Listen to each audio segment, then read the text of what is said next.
Good morning dear students. कैसे हैं आप सभी। उम्मीद है आप लोग अच्छे होंगे, अच्छे से घर में पढ़ाई कर रहे होंगे। क्लास 6 साइंस सब्जेक्ट में आज हम चैप्टर 6 स्टार्ट करने वाले हैं। चैप्टर का नाम है मापन। बच्चों, चैप्टर 6 में मापन से तात्पर्य है कि जो ज्ञात राशियां होती हैं उनके द्वारा अज्ञात राशियों को मापा जाता है। ठीक है, तो अज्ञात राशियों को ज्ञात राशियों के द्वारा मापना ही मापन कहते हैं। हम 6.1 में परिचय में हम देखेंगे दैनिक जीवन में, है ना, जो हमारा डेली रूटीन है, दैनिक जीवन है, इसमें हम देखेंगे। तो दैनिक जीवन में हम चाय बनाते समय शक्कर की मात्रा, सब्जियों में नमक की मात्रा, घर से साला आने में लगने वाले समय, एक नया मंजन कितने दिन चलेगा आदि का निर्धारण अनुमान के आधार पर ही करते हैं। ठीक है, हम इसे मापते नहीं हैं। डेली जो ज्ञात राशि हैं उनके द्वारा हम नहीं मापते हैं। डेली हम क्या करते हैं, इन्हें एक अनुमान के द्वारा हम सब्जियों में नमक डालते हैं, शक्कर डालते हैं चाय में। हम मंजन कितने दिन चलेगा ये हमें नहीं पता होता है कि एक नया मंजन कितने दिन चलेगा। हम एक अनुमान लगा लेते हैं कि हाँ इतने दिन तक चलेगा। ठीक है, यह अनुमान सार्थक होता है। जो हम अनुमान लगाते हैं वो अनुमान क्या होता है, सार्थक होता है, जहाँ शुद्ध मापन की आवश्यकता नहीं होती है।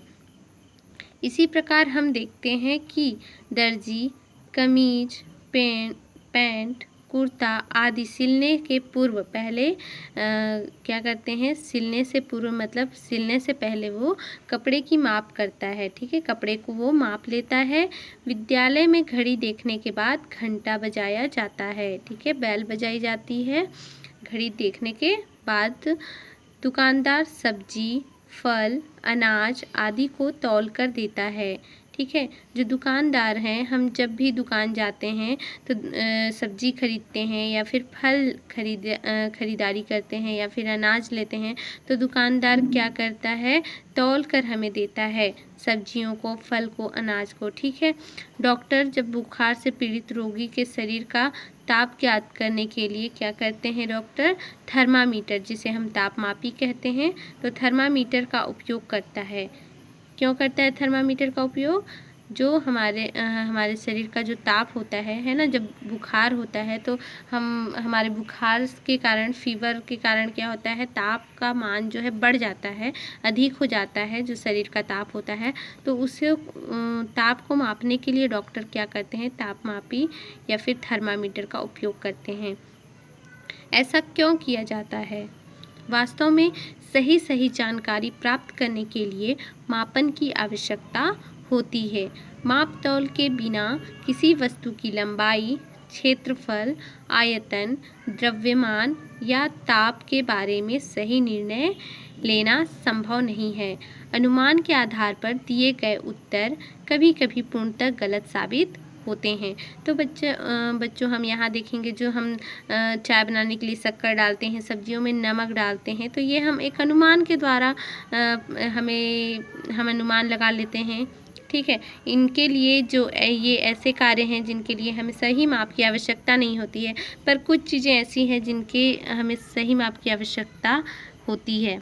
जैसे कि मान लो जब दर्जी कपड़ा सिलता है ना, कमीज या फिर पैंट सिलता है या फिर कुर्ता सिलता है, तो सिलने से पूर्व वो मापता है कपड़ों को, क्योंकि बिना मापे वो बनाएगा तो जो कमीज है या तो बड़ा या फिर छोटा, है ना, ऐसे बन सकता है जो कि फिट नहीं आएगा। ठीक है, इसी प्रकार से यदि हम सामान लेने जाते हैं, सब्जी, फल, अनाज, यदि वो बिना मापे देता है एक अनुमान लगाकर, तो वो मापन सही नहीं होता है, या तो कम या तो ज़्यादा हो सकता है। ठीक है, और बुखार से पीड़ित यदि जो डॉक्टर होते हैं वो अनुमान लगाएंगे तो हमें सही ज्ञात नहीं हो पाएगा कि हमारे जो शरीर का जो टेम्परेचर है वो कितना है। ठीक है, तो ऐसे जो कुछ चीज़ें ऐसी हैं बच्चों जिसे हमें शुद्ध मापन की आवश्यकता होती है। ठीक है, तो माप तौल के बिना किसी वस्तु की लंबाई को भी हम, और जो क्षेत्रफल है, आयतन है, द्रव्यमान आप लोग जानते हैं, वजन है ना, भार या ताप के बारे में हम सही निर्णय नहीं ले सकते बिना मापन के, है ना। अनुमान के आधार पर दिए गए उत्तर कभी कभी पूर्णतः गलत भी साबित होते हैं। चित्र 6.1 में दी गई रेखाओं को देखने पर सी डी रेखाखंड ए बी रेखाखंड से लंबी प्रतीत होती है ना। ये जो सी डी रेखाखंड है बच्चों, ये ए बी के कंपेयर में सी डी लंबी प्रतीत हो रही है ना। पर क्या होता है, किंतु जब हम स्केल से मापने पर दोनों समान लंबाई की हैं। यदि जब हम इसे स्केल से मापेंगे, है ना, तो ये दोनों की जो लंबाई है वो सही है, एक समान है, एक जैसा है। जितनी इसकी लंबाई है ए बी की, उतनी सी डी की है। पर हमें ऐसा कभी कभी लगता है देखने पर कि सी डी की लंबाई ज़्यादा है ए बी की अपेक्षा, पर ऐसा नहीं होता है। जब हम मापते हैं तो दोनों की लंबाई सही है। अब हम देखेंगे इसी तरह चित्र 6.2 में दर्शाए गए बर्तनों में पानी का आयतन समान है, जबकि हमारी आँखें अनुमान लगाने में धोखा खा सकती है। अतः वास्तविक ज्ञान प्राप्त करने के लिए मापन एक अनिवार्य प्रक्रिया है। बच्चों, हम यहाँ पर पानी का आयतन देखेंगे। जो बर्तन है ना, तो बर्तन दोनों के जो बर्तन की आकृति है वो अलग अलग है, अलग साइज के हैं, ठीक है। तो जब हम इनमें पानी डालते हैं तो इनका जो आयतन है पानी का वो अलग अलग है, ठीक है। क्या होता है, हमें जो ये बड़े बर्तन हैं इसलिए पानी ऐसा लग रहा है कि ये इसमें कम भरा हुआ है, ये पानी अधिक भरा हुआ है। तो हम इस प्रकार से हम धोखा खा सकते हैं कि इस बर्तन में पानी की जो क्वांटिटी है वो अधिक है, इनमें पानी की क्वांटिटी कम है। पर हम जब एक साइज के बर्तनों में या फिर इन जो वाटर है इसे हम माप कर देखेंगे, मेज़रमेंट करने पर हमें पता चलेगा बच्चों कि ये पानी मतलब ये पानी समान है ना। जितना पानी इसमें है उतना ही पानी इसमें भी है। तो देखिए, लंबाई, क्षेत्रफल, आयतन, द्रव्यमान, समय, ताप आदि ऐसी राशियों को जिनका मापन किया जा सकता है, ये भौतिक राशियाँ कहलाती हैं। ऐसे मापन को हम क्या कहते हैं? भौतिक राशियाँ, ठीक है। इन अध्याय में हम लंबाई, आयतन, द्रव्यमान, समय और ताप मापने की कुछ विधियों के बारे में सीखेंगे, है ना। कौन कौन से? जो लंबाई के बारे में, आयतन के बारे में, द्रव्यमान और समय, इन और ताप, है ना, इन सभी को मापने की कुछ विधि के बारे में हम सीखेंगे बच्चों। यहाँ पर हम देखेंगे 6.2 मापन का अर्थ, ठीक है। मापन में किसी अज्ञात राशि को ज्ञात करने के लिए उसकी तुलना उसी प्रकार की ज्ञात राशि की निश्चित मात्रा से की जाती है, ठीक है बच्चों। मान लो हम क्या करते हैं, है ना, जो दुकानदार तौल कर देता है हमें, मान लो वो भौतिक राशियों में तौलता है, तराजू में तौलता है, ठीक है। तराजू में जो बाट होता है वही हमारा ज्ञात राशि होता है, 1 किलो का, आधा किलो का, 500 ग्राम का, 1000 ग्राम का, ठीक है। तो वो जो ज्ञात राशि के द्वारा हम 1 किलो आलू या फिर टमाटर या फिर कोई भी सब्जी हम 1 किलो वो हमें तौल कर देता है, तो हमें पता चल जाता है कि ये टमाटर कितना है, 1 किलो है। अब हम क्या कर सकते हैं, उस 1 किलो टमाटर को हम क्या बना लेंगे? ज्ञात राशि बना लेंगे। मान लो हमारा वो टमाटर क्या बन गया? मात्रक बन गया, ठीक है। हम उसे मात्रक के समान बाट के जगह पे हम उस 1 किलो टमाटर को ले लेते हैं, बाट समझ लेते हैं, हमारा मात्रक समझ लेते हैं। अब उस 1 किलो के टमाटर को हम एक साइड रख के दूसरे तराजू साइड भी हम 1 किलो और टमाटर तौल सकते हैं, ठीक है। या फिर 1 किलो का बाट और 1 किलो टमाटर, ये दोनों मिलकर 2 किलो बन गए। अब 2 किलो का हमें सब्जी लेना है, तो हम इस प्रकार से उन जो टमाटर है ज्ञात राशि हो गया, है ना, उसके द्वारा से हम माप सकते हैं। तो यहाँ पर क्या बताया जा रहा है बच्चों कि मापन में किसी अज्ञात राशि को ज्ञात करने के लिए उसकी तुलना उसी प्रकार की ज्ञात राशि की निश्चित मात्रा से की जाती है। ज्ञात राशि की इस निश्चित मात्रा को हम मात्रक कहते हैं। प्रत्येक मापन में एक भाग कोई संख्या होती है ना। प्रत्येक मापन में एक भाग कोई संख्या होती है, उसका दूसरा भाग एक मात्रक होता है। मान लीजिए किसी मेज की लंबाई 2 मीटर है। कितना है? मेज की लंबाई 2 मीटर है। इसमें 2 उसकी संख्यात्मक मान है और मीटर क्या है? लंबाई का मात्रक है, ठीक है। मीटर हमारा क्या है? लंबाई का मात्रक है। इसी प्रकार यदि किसी छात्र का द्रव्यमान 35 किलोग्राम हो, है ना, 35 किलोग्राम हो तो 35 उसका संख्यात्मक मान है तथा किलोग्राम द्रव्यमान का मात्रक है ना। जो द्रव्यमान होता है वो किसका मात्रक है, किलोग्राम का। तो आप लोग समझ रहे होंगे बच्चों कि जो हमारा मीटर है, जो हमारा किलोग्राम है, ये सभी किसका मात्रक है, ये किलोग्राम हमारा द्रव्यमान का मात्रक है, हमारा मीटर क्या है, लंबाई का मात्रक है। ठीक है। क्रियाकलाप 1 में हम देखेंगे बच्चों, नीचे दी गई सारणी में संख्यात्मक मान और मात्रक दिए गए हैं। ठीक है। यहाँ पर भौतिक राशि सारणी 6.1 में भौतिक राशि दिया हुआ है हमारा लंबाई, द्रव्यमान, समय और ताप। ठीक है। यहाँ पर माप दिया हुआ है कितना, जब हम मापते हैं तो ये लंबाई कितना है, 4 मीटर है, द्रव्यमान कितना है तो 50 किलोग्राम है, समय कितना है तो 5 मिनट, ताप है तो 100 केल्विन, है ना। तो हम जब इसका संख्यात्मक मान और मात्रक को देखेंगे तो जो हमारा संख्यात्मक मान है वो कितना है, 4 है, और जो हमारा मात्रक है वो क्या है, मीटर है। ठीक है। ये लंबाई का मात्रक है मीटर, तो हम यहाँ पर मीटर लिखेंगे और यहाँ पर हम संख्यात्मक मान 4 लिखेंगे। ठीक है बच्चों, यहाँ पर मीटर। अब हम देखेंगे यहाँ पर जो 50 किलोग्राम है तो यहाँ पर संख्यात्मक मान हमारा 50 है, और यहाँ पर जो किलोग्राम है वो किसका है, जो हमारा किलोग्राम है ये द्रव्यमान का मात्रक है। ठीक है। इसी प्रकार से 5 हमारा क्या है, संख्यात्मक मान है, और मिनट हमारा क्या है, मात्रक है। किसका, समय का मात्रक क्या है, मिनट है। इसी प्रकार से हम देखेंगे ताप, तो ताप का जो संख्यात्मक मान है वो 100 है, 100 है ना, और इसकी जो ताप का मात्रक है वो क्या है, केल्विन है। हम हमेशा ताप को केल्विन में मापते हैं। ठीक है।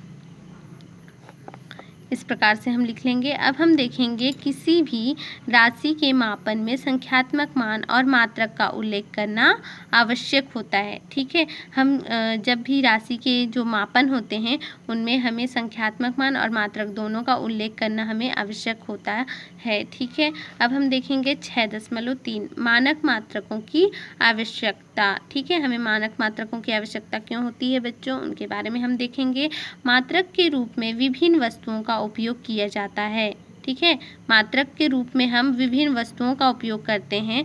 प्राचीन काल, है ना, पुराने समय में लोग लंबाई के मापन के लिए अपने शरीर के विभिन्न अंगों जैसे कदम, बालिस्त, जिसे हम बित्ता भी बोलते हैं, भुजा की लंबाई, 4 अंगुलियों की चौड़ाई आदि को मात्रक के रूप में उपयोग में लाते थे। ठीक है बच्चों, पहले क्या था, जो मात्रक होते थे, यदि उसके जगह पे प्राचीन काल में लोग क्या करते थे, लंबाई को मापने के लिए शरीर के विभिन्न अंगों का उपयोग करते थे, जैसे कि कदम का उपयोग करते थे, बित्ता का उपयोग करते थे जिसे हम बालिस्त कहते हैं, भुजा का भी उपयोग करते थे, उंगलियों का उपयोग करते थे, है ना। इन सभी का उपयोग ये सभी उनके लिए क्या था, मात्रक था। ये जो उंगली है ना, भुजा है, बित्ता है, कदम है, ये सब मात्रक थे प्राचीन काल के लोगों के लिए। ठीक है। वो इन सभी मात्रकों का उपयोग किसके लिए करते थे, लंबाई को मापने के लिए। तो लंबाई का मात्रक उन लोगों ने कदम को, बालिस्त को और भुजा को, अंगुलियों को बनाया था। तो देखिए, मात्रक के रूप में ये उपयोग में लाते थे इनको, और किंतु विभिन्न व्यक्तियों के शरीर के अंगों की जो लंबाई अलग अलग हो सकती है ना। जो विभिन्न व्यक्तियों के मतलब अलग अलग जो व्यक्ति हैं उनके शरीर के जो अंग हैं उनकी जो लंबाई है वो अलग अलग हो सकती हैं, अतः इन्हें मात्रक के रूप में प्रयुक्त करना उचित नहीं है ना। इन्हें मात्रक के रूप में प्रयुक्त करना उचित नहीं है। क्रियाकलाप 2, क्योंकि क्या होता है बच्चों, अलग अलग जो शरीर हैं तो उनके जो लंबाई है, हाथ के जो भुजा हैं, कदम है, छोटे हो सकते हैं, जो लंबे होते हैं उनके कदम बड़े हो सकते हैं। तो इस प्रकार से हम सही यदि मापन देखें तो सही जो मात्रक होता है उनकी अपेक्षा ये मात्रक जो हैं क्या है, गलत साबित होंगे। इसीलिए हमें इस प्रकार के मात्रक का उपयोग नहीं करना चाहिए, है ना। सही माप के लिए हमें इस प्रकार के मात्रक का उपयोग नहीं करना चाहिए। क्रियाकलाप 2, आप अपनी कक्षा के कमरे की लंबाई कदम से मापकर कॉपी में नोट कीजिए। ठीक है, हमें क्या करना है, जो हमारे कक्षा में हम बैठकर पढ़ते हैं जो क्लास में, उन क्लास की जो हम क्या करेंगे, उन्हें माप लेंगे अपने कदम के द्वारा उनकी लंबाइयों को। तो हम जितने कदम पे हमारा जो क्लास है वो ख़त्म होता है तो उसकी लंबाई कितनी हुई, हमें उन्हें नोट करना है। यहाँ पर हम क्या करेंगे, अब आप माप अपने मित्रों की भी कक्षा के कमरे की लंबाई मापने के लिए कहिए और उनके द्वारा प्राप्त मापों को भी कॉपी में नोट कीजिए। बच्चों, क्या होता है जब एक ही कमरे को दो छात्र, है ना, आप लोग दो लोग क्या करेंगे, सबसे पहले आप कदम के द्वारा मापेंगे। मान लो एक जो क्लासरूम है उसके कदम कितने हो सकते हैं। मान लो जब जो छोटा है, हाइट में कम है, उसके कदम 15 पर रुके तो 15 कदम पर ही वो क्लासरूम जो है 15 कदम पे ही कक्षा के जो कमरे की लंबाई है, कदमों की संख्या कितने होंगे, 15 होंगे। ठीक है, तो दूसरा बच्चा थोड़ा हाइट में लंबा था तो वो जब कदम मापता है तो उसके 10 कदम में ही क्या होते हैं, उसकी जो संख्या होती है, कमरे की जो लंबाई होती है वो 10 कदम होते हैं, है ना। तो इस प्रकार से वो कदम के द्वारा संख्या को गिन लेते हैं, है ना, और छात्र का यहाँ पर नाम लिखेंगे। तो हम देखते हैं बच्चों, दोनों कदम में काफ़ी डिफरेंस है, जो इसकी लंबाई होती है वो सही नहीं आती है ना। क्या सभी मान समान है, तो नहीं है ना। यदि नहीं हो तो क्यों नहीं है। आपके और आपके मित्रों की कदमों की लंबाई भिन्न भिन्न हो सकती है, मतलब अलग अलग हो सकती हैं। अतः कक्षों के कमरे की लंबाई भिन्न भिन्न प्राप्त होती है। मानव शरीर के अंगों का उपयोग मात्रक के रूप में किया जाना उपयुक्त नहीं है।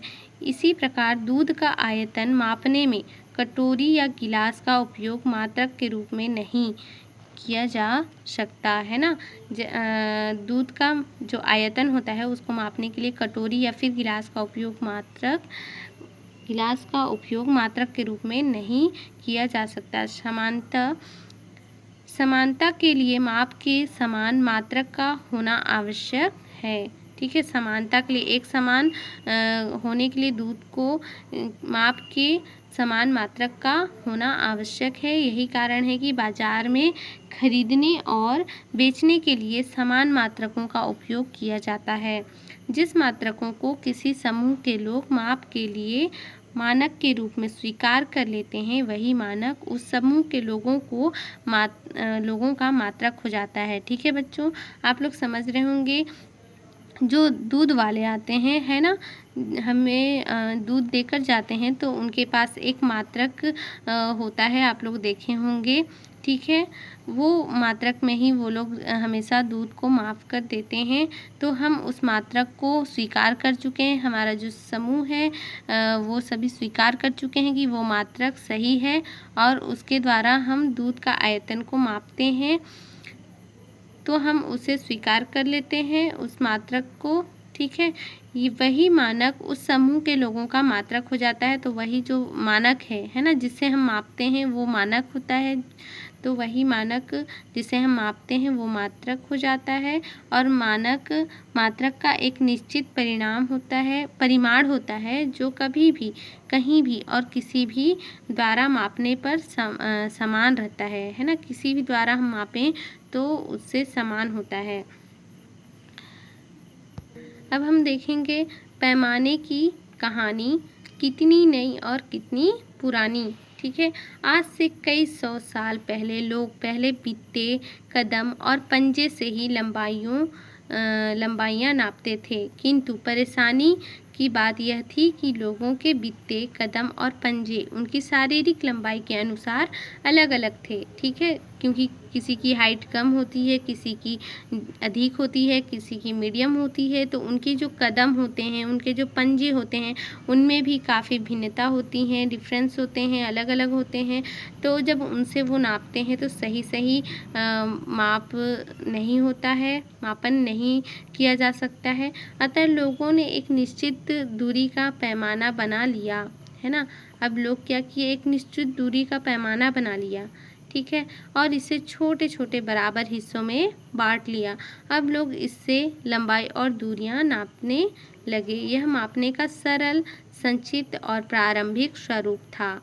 क्या था? जो पुराने समय में क्या करते थे कि एक दूरी को नापने के लिए वो क्या किए, एक पैमाना तैयार किए जो सरल, संक्षिप्त था, छोटा था और प्रारंभिक था। ठीक है, सबसे शुरू में उसका स्वरूप था। लोगों ने धातु और लकड़ी के एक निश्चित लंबाई के पैमाना बना लिए।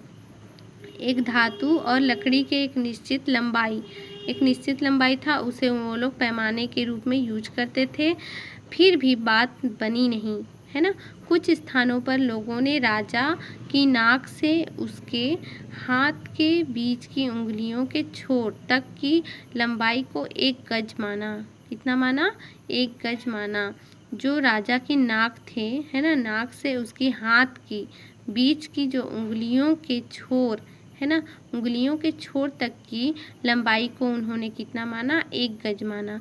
1 गज के 3 छोटे छोटे भाग कर हर भाग को 1 फुट माना। कितना? 1 गज के 3 छोटे छोटे भाग कर दिए और उन छोटे छोटे हर भागों को उन्होंने 1 फुट माना। हर 1 फुट के 12 भाग किए। ठीक है, 1 फुट के अब वो कितने किए? 12 भाग किए। हर भाग की इंच कहा, है ना, हर भाग उन्होंने क्या कहा? इंच कहा। ठीक है, अब इंच के और छोटे हिस्से किए। लंबी दूरियों को मापने के लिए 220 गज को एक फ्लार्ग और 8 फ्लार्ग का एक मील बनाया। इस तरह अलग अलग पैमाने बन गए। सब कुछ ठीक चलने लगा। परेशानी तब आई जब विभिन्न देशों ने आपस में व्यापार शुरू किया, है ना। जब अलग अलग देशों ने क्या किया? व्यापार शुरू किया, तो पैमाने अलग अलग होने के कारण देशों के बीच व्यापार करने में काफ़ी असुविधा होती थी और झगड़े की आशंका भी हमेशा बनी रहती थी। क्या होता था? जब दुकानदार जब व्यापार जब स्टार्ट किए तो वो जब मापते थे किसी भी वस्तु को तो अलग अलग आता था, है ना, जो उनकी क्वांटिटी थी वो अलग अलग होती थी। तो इसके वजह से जो व्यापार है उनके बीच में झगड़े की आशंका भी हमेशा बनी रहती थी। अतः फ्रांस नामक देश आगे आया। फ्रांस ने तय किया कि विशेष धातु की एक छड़ की निश्चित लंबाई को 1 मीटर माना जाए, है ना। एक छड़, धातु की एक छड़ होती है जिसकी निश्चित लंबाई को उन्होंने क्या माना? 1 मीटर माना। अब इस मीटर के 100 बराबर हिस्से किए, है ना। उस मीटर के अब 100 बराबर हिस्से किए। एक बराबर होना चाहिए और 100 हिस्सा होना चाहिए। ठीक है, 100 हिस्से में 100 बराबर हिस्से किए और इन्हें सेंटीमीटर कहा, है ना। उन मीटर के जब 100 हिस्से किए तो उस मीटर को उन्होंने सेंटीमीटर कहा। 1 सेंटीमीटर को 10 बराबर भागों में बांटकर इन्हें मिलीमीटर कहा गया और इस तरह पैमाने को स्थायी रूप प्राप्त हुआ। वैसे तो अभी भी अलग अलग जगहों पर नापने की अन्य इकाइयाँ प्रचलित हैं, पर मीटर को मानक अंतर्राष्ट्रीय इकाई माना जाता है। तो बच्चों, जो मीटर की जो लंबाई होती है इन्हें अंतर्राष्ट्रीय इकाई माना जाता है। ठीक है, अब हम देखेंगे लंबाई, द्रव्यमान एवं समय को मापने के लिए ये पद्धतियाँ प्रचलित हैं, है ना। जो लंबाई होता है, भार, द्रव्यमान, है ना, और समय को मापने के लिए समय को मापने के लिए ये पद्धतियाँ क्या हैं? प्रचलित हैं, जो कि है मात्रकों की पद्धतियाँ, CGS पद्धति। इस पद्धति में लंबाई को मात्रक सेंटीमीटर, द्रव्यमान का मात्रक ग्राम एवं समय का मात्रक सेकेंड है ना। जो CGS पद्धति है बच्चों, इस पद्धति में जो लंबाई का मात्रक होता है वो कौन है? सेंटीमीटर। ठीक है, लंबाई का मात्रक क्या है? सेंटीमीटर। उसी प्रकार द्रव्यमान का मात्रक क्या है? ग्राम एवं समय का मात्रक क्या है? सेकेंड। यदि आपसे CG पद्धति में मात्रक की पद्धतियाँ पूछी जाए तो क्या बताएंगे? जो लंबाई का मात्रक है वो सेंटीमीटर होता है, द्रव्यमान का मात्रक ग्राम होता है ना, और समय का मात्रक क्या होता है? सेकेंड। FPS पद्धति, इस पद्धति में लंबाई का मात्रक फुट, ठीक है, द्रव्यमान का मात्रक पाउंड एवं समय का मात्रक सेकेंड है। यहाँ पर भी समय का मात्रक सेकेंड है, यहाँ पर भी समय का मात्रक सेकेंड है, पर जो लंबाई का मात्रक यहाँ पर सेंटीमीटर है, पर यहाँ पर लंबाई का मात्रक क्या है, फुट है। ठीक है। और द्रव्यमान का मात्रक यहाँ पर CGS पद्धति में क्या है, ग्राम है, पर यहाँ FPS पद्धति में द्रव्यमान का मात्रक कितना क्या है, पाउंड है। अब हम देखेंगे MKS पद्धति। इस पद्धति में लंबाई का मात्रक मीटर, द्रव्यमान का मात्रक किलोग्राम एवं समय का मात्रक सेकेंड है। ठीक है बच्चों। अब हम देखेंगे 6.4 मात्रकों की अंतरराष्ट्रीय पद्धति SI। समानता के लिए विश्व के सभी वैज्ञानिक विभिन्न राशियों को मापने के लिए एक सर्वमान्य मानक मात्रक पद्धति के उपयोग पर सहमत हुए हैं, है ना। सभी लोग ये मान लिए बच्चों, जितने भी जो मानक होते हैं, मापने की जो मात्रक होती है, उन पद्धतियों का उपयोग पर सहमत हो गए, है ना। तो इन सर्वमान्य पद्धति को अंतर्राष्ट्रीय मात्रक पद्धति कहा जाता है। इसका अंग्रेजी नाम होता है इंटरनेशनल सिस्टम ऑफ यूनिट, है ना। इसका जो अंग्रेजी नाम है इंटरनेशनल सिस्टम ऑफ यूनिट है। संक्षेप में इसे SI पद्धति कहा जाता है। ठीक है। तो मात्रकों का SI पद्धति कहते हैं बच्चों, इंटरनेशनल सिस्टम ऑफ यूनिट को। ठीक है। इस पद्धति में विभिन्न भौतिक राशियों को मापने के लिए इस पद्धति में विभिन्न भौतिक राशियों को मापने के लिए निम्नलिखित मानक मात्रकों को स्वीकृत किया गया है। हम यहाँ सारणी 6.3 में देखेंगे बच्चों, जिन पद्धतियों को स्वीकृत किया गया है, लंबाई, द्रव्यमान, समय और ताप, इनके मात्रक हैं हमारे लंबाई के मीटर, द्रव्यमान के किलोग्राम, समय के सेकेंड और ताप का केल्विन, जिसके संकेत हैं स्मॉल m, है ना। ये मीटर है जिनको हम स्मॉल m के द्वारा दर्शाते हैं, किलोग्राम को kg के द्वारा, स्मॉल k और g के द्वारा, सेकेंड को स्मॉल k के द्वारा और केल्विन को हम कैपिटल K के द्वारा दर्शाते हैं। ताप का व्यवहारिक मात्रक डिग्री सेल्सियस है ना। जो ताप का व्यवहारिक रूप से हम जब ताप को मापते हैं तो हमेशा डिग्री सेल्सियस में ही मापते हैं। अब हम देखेंगे 6.5 अंतर्राष्ट्रीय मात्रकों तथा उनके संकेतों को लिखने की प्रचलित परिपाटी। ठीक है। फर्स्ट में हम देखेंगे बच्चों,